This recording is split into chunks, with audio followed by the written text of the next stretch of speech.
और अब 24 में राम राम। आप देख रहे हैं हमारी खास पेशकश। मैं हूं आपके साथ आशा झा। पूरे देश में इस वक्त सबसे ज्यादा उत्सुकता, सबसे ज्यादा हर्षोल्लास अगर किसी चीज को लेकर है तो वो है राम मंदिर। और जैसे जैसे श्री राम लला प्राण प्रतिष्ठा समारोह नजदीक आता जा रहा है, वैसे वैसे अयोध्या को राष्ट्रीय उत्सव की तरह सजाया जा रहा है, जिसका जायजा लेने उत्तर प्रदेश के मुख्यमंत्री योगी आदित्यनाथ अयोध्या पहुंचे, क्योंकि राम मंदिर अब स्वर्णिम दिन के लिए तैयार हो रहा है। लेकिन क्या आप जानते हैं कि राम मंदिर में न लोहे का इस्तेमाल हुआ, न सीमेंट का यूज हुआ, तो फिर कैसे तैयार हुआ ये भव्य मंदिर जो आस्था की अटूट नींव बन गया है? देखिए हमारी खास रिपोर्ट। भवन में आए हैं श्री राम, भवन में आए हैं श्री राम, अवध में आए हैं श्री राम, भवन में आए हैं श्री राम।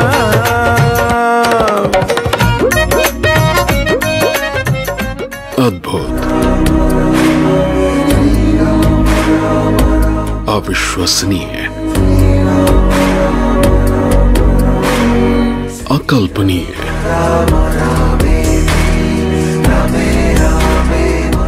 अवध में कुछ ऐसा है रामलला का भव्य राम मंदिर।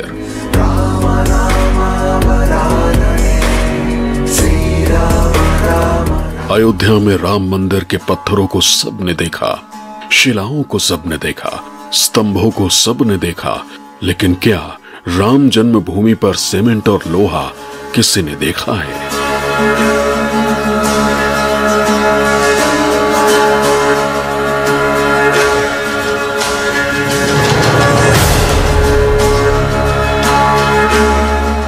राम नाम की ईंटें देखी, सफाई और नक्काशी का काम भी सबने देखा, लेकिन क्या किसी ने इन सबको जोड़ने वाले सीमेंट और लोहे को देखा?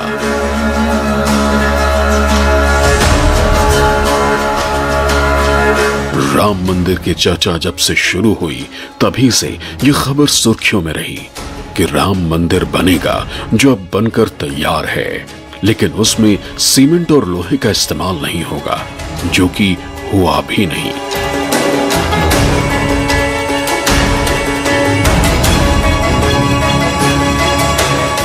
जिसके बाद सवाल खड़ा होता है कि आखिर ये बिना लोहे और सीमेंट के 3 मंजिला मंदिर कैसे बनकर तैयार हुआ? लाखों टन ईंट और पत्थरों का बोझ लेकर मंदिर बिना लोहे और सीमेंट के कैसे खड़ा हुआ? सच क्या है? ये चमत्कार है, विज्ञान है, या सिर्फ ये महज एक शगुफा है?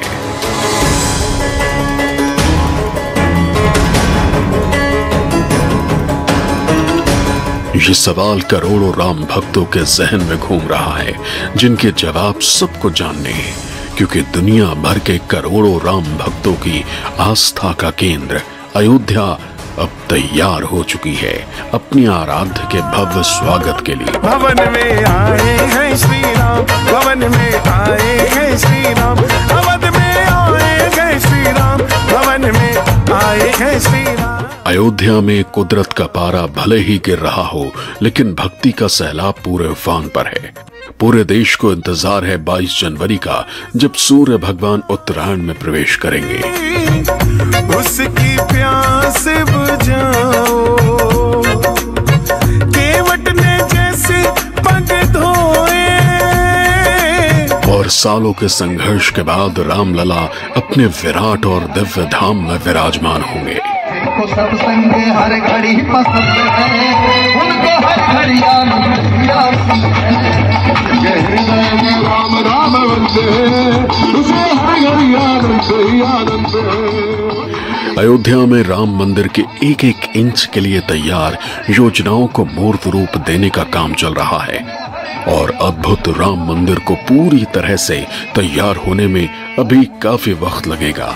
लेकिन 22 जनवरी को अयोध्या धाम में रामलला को जिस मूर्ति रूप में विराजमान किया जाना है, उसकी तैयारी पूरी हो चुकी है।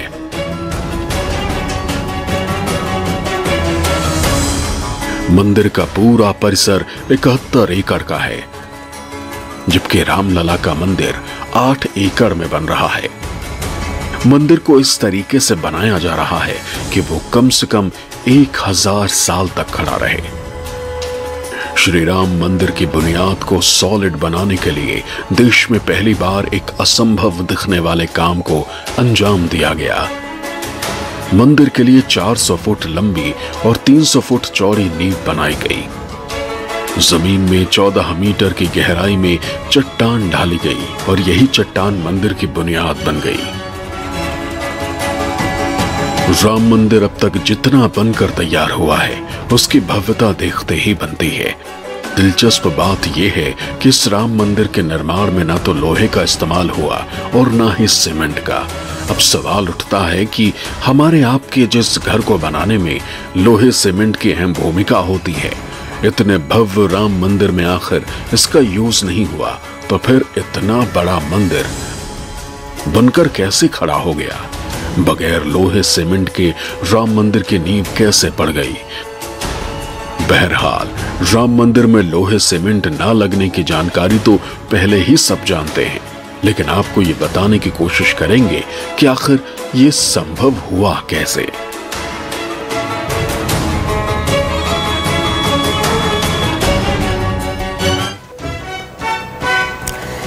तो जब राम आएंगे तो कितना भव्य, कितना दिव्य बना है उनका आशियाना, कैसे बना है राम मंदिर, जिसको कहा जा रहा है कि 1000 साल इसकी आयु होगी, वो भी बिना सीमेंट के।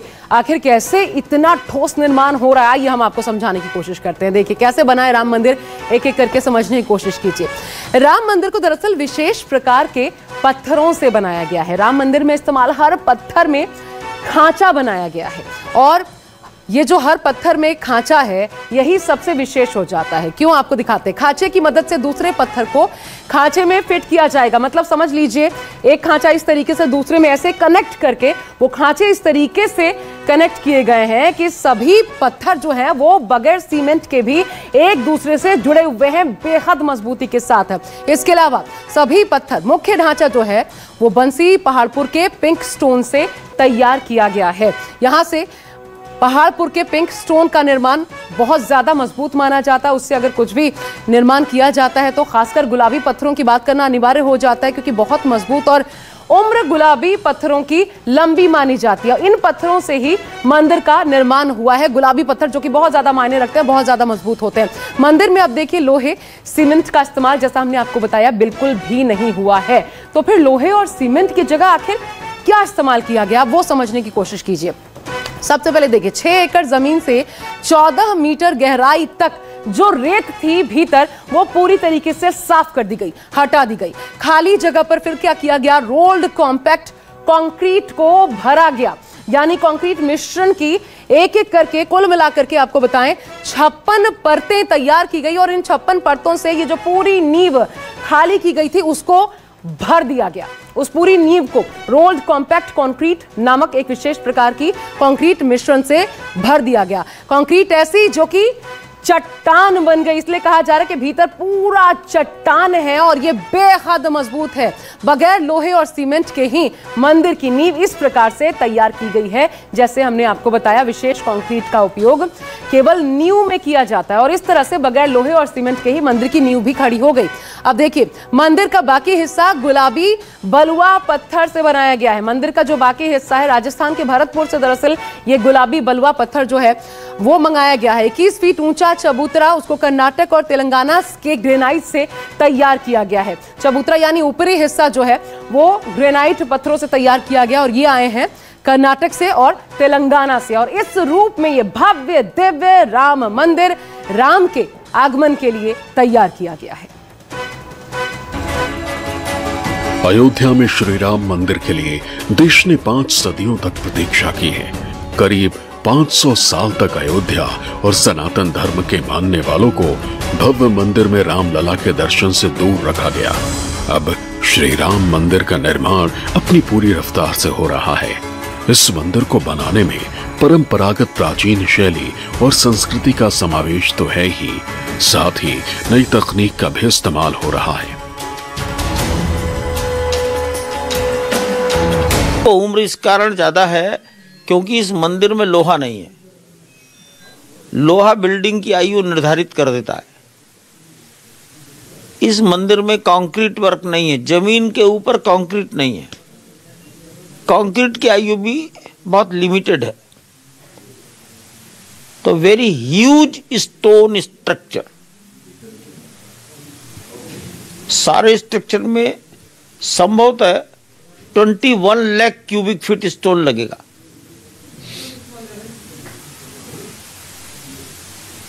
जमीन के अंदर below the earth artificial rock तैयार की गई है, चट्टान।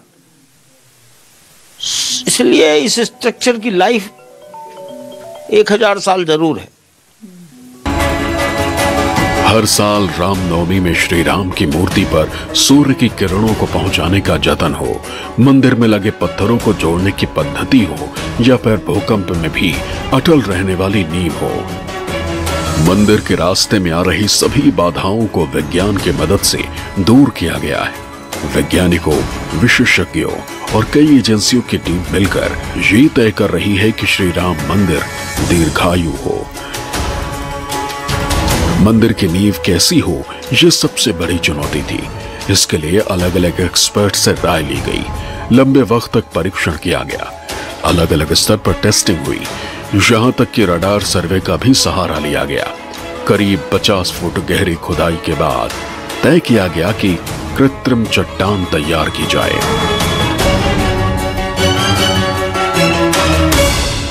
इस काम में IIT Chennai, IIT Delhi, IIT Guwahati, IIT Mumbai, IIT Madras, NIT Surat और आईआईटी खड़गपुर के अलावा CSIR यानी council of scientific and industrial research और CBRI यानी सेंट्रल बिल्डिंग रिसर्च इंस्टीट्यूट ने मदद की। भगवान राम का मंदिर प्राकृतिक आपदा में भी मजबूती से खड़ा रहे, इसका भी पूरा ध्यान रखा गया है। इसीलिए मंदिर निर्माण में भारत के प्राचीन और पारंपरिक निर्माण तकनीकों का पालन किया गया है। मंदिर पर भूकंप, तूफान और दूसरी प्राकृतिक आपदाओं का असर नहीं होगा। मंदिर में लोहा और सीमेंट के बजाय सिर्फ पत्थरों का इस्तेमाल किया जा रहा है। जो पत्थर मंदिर में लगाए जा रहे हैं उनकी लैब टेस्टिंग की गई है। पत्थर जोड़ने के लिए भी तांबे का इस्तेमाल किया गया है। इसका मकसद यही है कि मंदिर मजबूत हो और हर चुनौती से निपटने में सक्षम हो।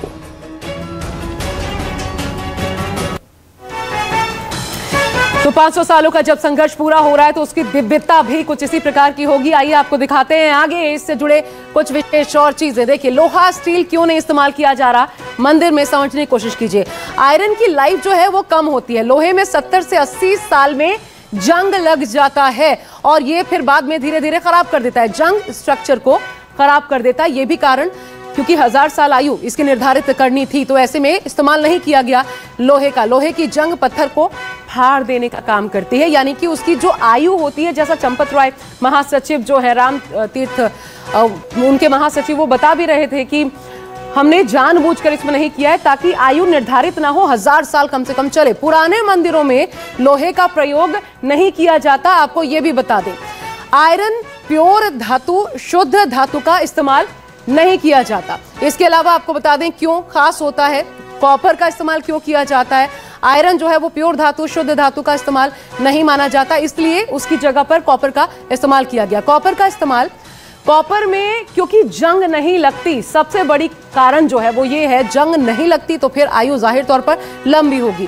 भूकंप जैसी अगर कोई स्थिति बनती है तो ऐसी आपदाओं से बचाने के लिए भी कॉपर का उपयोग किया जाता है। कॉपर इस लिहाज से भी मजबूत मानी जाती है, इसलिए कॉपर का इस्तेमाल किया गया। लोहे की जगह मंदिर में कॉपर की क्लिपिंग्स भी लगाई गई हैं। वो जो हमने आपको बताया जिस तरीके से खांचे सेट किए गए हैं उसमें भी कॉपर की क्लिपिंग्स उनका इस्तेमाल किया गया है ताकि कोई दिक्कत ना आए। अब एक शैली जिसका जिक्र आप बार बार सुन रहे होंगे, जिसका इस्तेमाल किया गया है इस मंदिर के निर्माण में, वो है नागर शैली। तो नागर शैली क्यों, उसकी एक वजह भी आपको बताते हैं। देखिए लंबाई, अब कुल मिलाकर के नागर शैली से कैसे ये विधिवत पूरा तैयार किया गया है। देखिए लंबाई मंदिर की समझिए, 380 फीट, चौड़ाई 250 फीट और ऊंचाई 161 फीट। ये जो आप देख रहे हैं ये दरअसल इसी प्रकार की लंबाई चौड़ाई होने वाली है। 3 मंजिला ये होने वाला है।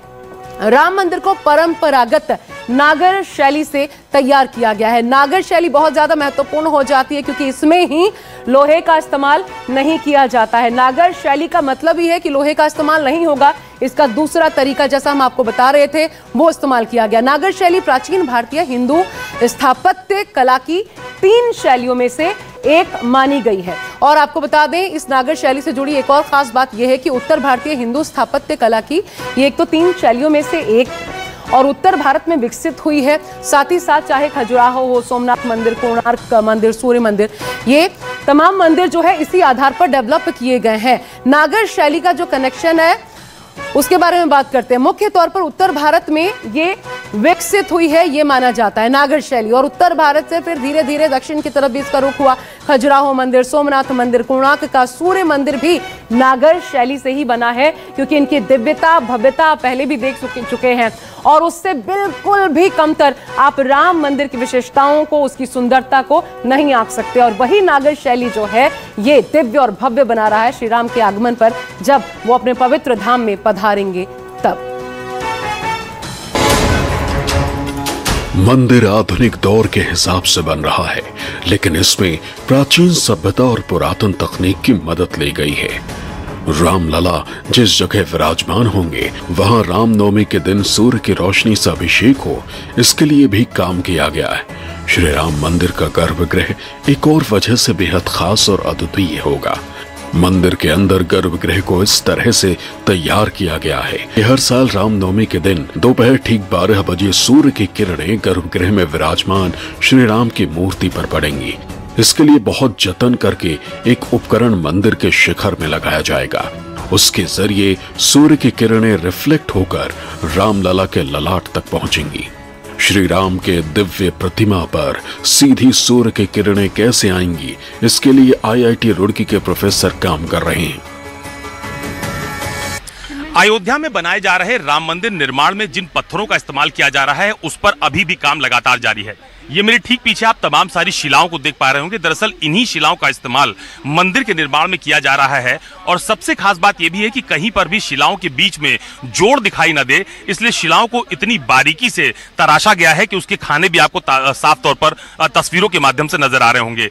तकरीबन जितनी भी शिलाएं आपको यहाँ पर तस्वीरों के माध्यम से नजर आ रही होंगी उसमें बेहतरीन और जबरदस्त नक्काशी की गई है जो अपने आप ही लोगों को अपनी तरफ आकर्षित करती हुई नजर आ रही है। तो ये जबरदस्त नक्काशी फिलहाल आपको यहाँ शिलाओं पर देखने को मिलेगी और यही वो शिलाएं हैं जिनके आधार पर, जिनका इस्तेमाल करते हुए मंदिर का निर्माण किया जा रहा है। तो जमीन के नीचे मिट्टी नहीं थी, प्योर सैंड, लूज सैंड,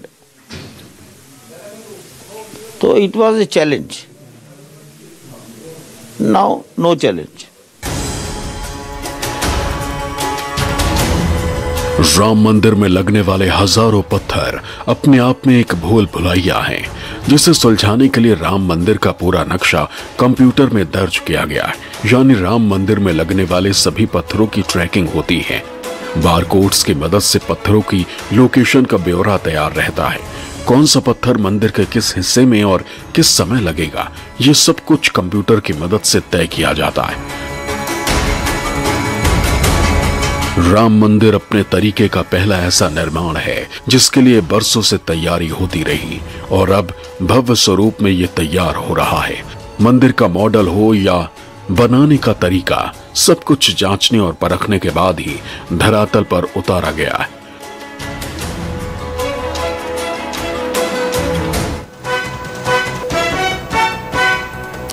और अब आपको भव्य राम मंदिर की कुछ और विशेषताओं से अवगत करवाते हैं, क्योंकि यही वो विशेषताएं हैं जो और ज्यादा खास और ज्यादा दिलचस्प बना देती हैं, भव्य बना देती हैं, अद्वितीय बना देती हैं इस राम मंदिर को। वो कौन कौन सी हैं? भव्य मंदिर परंपरागत नागर शैली में बना है, जैसे हमने आपको बताया। ये खास हो जाता है। मंदिर की लंबाई देखिए 380 फीट, चौड़ाई 250 फीट और ऊंचाई 161 फीट। 3 माले इस तरीके से तैयार किए गए हैं और इसलिए ये मंदिर जो है वो 3 मंजिला रहेगा। प्रत्येक मंजिल की ऊंचाई 20 फीट रहेगी। इस लिहाज से एक नॉर्मल इंसान की हाइट के हिसाब से देखा जाए तो बहुत ऊंचा हुआ 20 फीट रखी गई है। मंदिर में कुल 392 खंभे, 44 द्वार, प्रवेश के लिए सिर्फ एक मुख्य द्वार होगा जिसको कि सिंह द्वार भी कहा जा रहा है। गर्भगृह में प्रभु श्री राम की बाल रूप और प्रथम तल पर श्री राम दरबार होगा। यानी गर्भगृह जो है उसकी तस्वीर भी आज सामने आई, किस तरीके से सोना जड़ित स्वर्ण जड़ित है उसका दरवाजा, वो देखने को मिला राम भक्तों को। अयोध्या का राम मंदिर 5 गुंबद वाला दुनिया का अकेला राम मंदिर होगा, ये भी इसे खास बनाता है। ये भी एक अलग चीज जो इस मंदिर में देखने को मिलेगी। साथ ही नृत्य, रंग, प्रार्थना व कीर्तन मंडप सहित मंदिर में कुल मिलाकर के 5 मंडप भी रखे गए हैं। इसके अलावा आपको बता दें जितने खंबे दीवारें होंगी वहां देवी देवता और दिवंगनाओं की मूर्तियां, क्योंकि कलाकृतियां उकेरी गई हैं इसकी खूबसूरती में 4 चांद लगाने के लिए। साथ ही आपको बता दें कुल 70 एकड़ क्षेत्र में 70% क्षेत्र सदा हरित ही रहेगा, यानी ग्रीन जोन रहेगा। उसमें किसी प्रकार की कोई छेड़खानी नहीं की जाएगी किसी भी प्रकार के निर्माण के साथ। साथ ही मंदिर के चारों ओर आयताकार परकोटा, चारों दिशाओं की कुल लंबाई 732 मीटर और चौड़ाई जो है वो 14 फीट होगी। तो कोई इस तरीके से राम भक्तों के लिए श्री राम का ये धाम तैयार किया जा रहा है और 22 तारीख का इंतजार रहेगा जब राम पधारेंगे सीता संग अपने धाम। इस पेशकश में फिलहाल बस इतना ही। एक छोटा सा ब्रेक ले रहे हैं। खबरों का सिलसिला न्यूज़ 24 पर रहेगा जारी, बने रहिए।